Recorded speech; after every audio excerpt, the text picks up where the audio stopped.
আসসালামু আলাইকুম, welcome back to my channel. আশা করি সবাই ভালো আছেন। আবারও নতুন রেসিপি আপনাদের সাথে শেয়ার করব।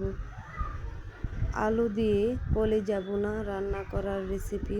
অনেকেই কলিজা ভুনা অনেক রকমভাবে রান্না করে খেয়ে থাকেন, কিন্তু আমার রেসিপিটা ফলো করে একবার হলেও ট্রাই করে দেখবেন। খেতে দুর্দান্ত হয় এই আলু দিয়ে কলিজা ভুনা রেসিপি। এখানে আমি হাফ কেজি নিয়েছি কলিজা, স্লাইস করে কেটে নিয়েছি। আপনারা আপনাদের পছন্দ অনুযায়ী স্লাইস করে কেটে নেবেন। কলিজা রান্না করার জন্য আমি এখানে কড়াই বসিয়ে দিয়ে দিব 1 কাপ পরিমাণ পানি। পানিটা গরম হয়ে গেলে এখানে আমি দিয়ে দিব যে আগে থেকে কেটে রাখা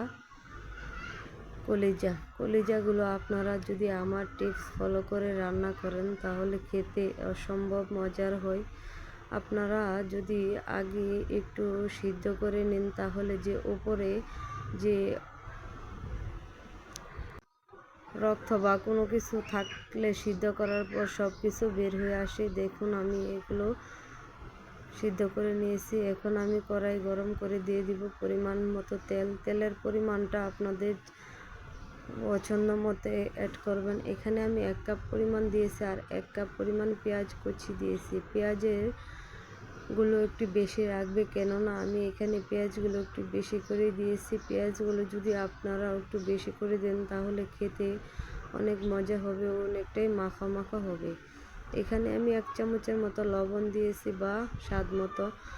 আগে যদি আপনারা পেঁয়াজের সাথে লবণ দেন তাহলে আপনাদের পেঁয়াজগুলো তাড়াতাড়ি নরম হয়ে সিদ্ধ হয়ে তাড়াতাড়ি ভাজা হয়ে যাবে, অনেক টাইম কম লাগবে।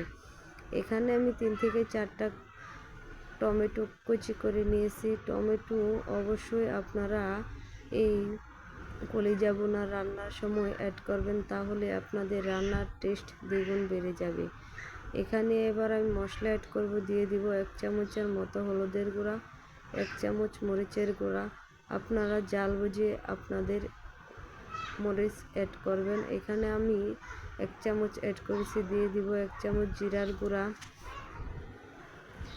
দিয়ে দিব এখানে আমি 2 টেবিল চামচের মতো আদা বাটাটা একটু বেশি করেই লাগবে, কেননা মাংস রান্না করার সময় অনেকটাই আদা বাটা বেশি লাগে। এখানে আমি 1 টেবিল চামচের মতো গরম মশলার গুঁড়া দিয়েছি।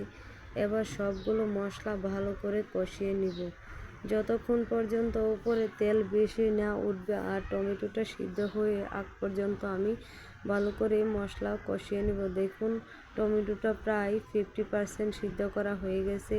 পুরোপুরি সিদ্ধ করার জন্য সামান্য পরিমাণ পানি দিয়ে দিব। পানি দিয়ে আমি যতক্ষণ টমেটোটা গলে না আসে ততক্ষণ পর্যন্ত অপেক্ষা করব। দেখুন আমার টমেটোটা গলে নরম হয়ে গেছে। এখন আমি ভালো করে মশলাটার সাথে মিশিয়ে নিব। এবার আমি দিয়ে দিব কলিজা। আপনারা যদি আমার টিপস ফলো করে রান্না করেন তাহলে কলিজা ভুনা এতটাই দুর্দান্ত হয় যা আপনারা রান্নার পর বুঝতে পারবেন। এখানে আপনারা আপনাদের পছন্দ অনুযায়ী আলু কেটে দিয়ে দিতে পারেন। এখানে আমি 3টা আলু কেটে ভালো করে কিউব করে কেটে নিয়েছি, যা কলিজা স্লাইস করে আমি আলুগুলো কেটে নিয়েছি।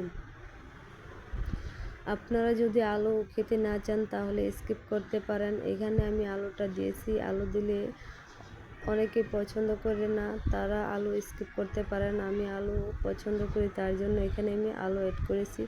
দিয়েছি 1 কাপ পরিমাণ পানি। দিয়ে আমি এবার ঢাকনা দিয়ে ঢেকে দেব পুরোপুরি সিদ্ধ হওয়া আগ পর্যন্ত।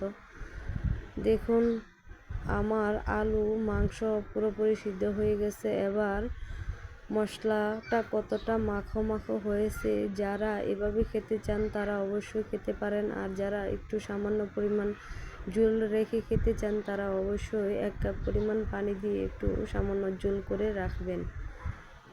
এখানে আমি ঝোল রাখবো, তার জন্য 1 কাপ পরিমাণ পানি দিয়েছি আর ঢাকনা দিয়ে পুরোপুরি রান্নার জন্য অপেক্ষা করব। দেখুন আমার পুরোপুরি রান্না করা হয়ে গেছে। এখন আমি আপনাদের সাথে পরিবেশন করে দেখাবো কতটা মাখা মাখা হয়েছে, যা আপনারা দেখেই বুঝতে পারবেন।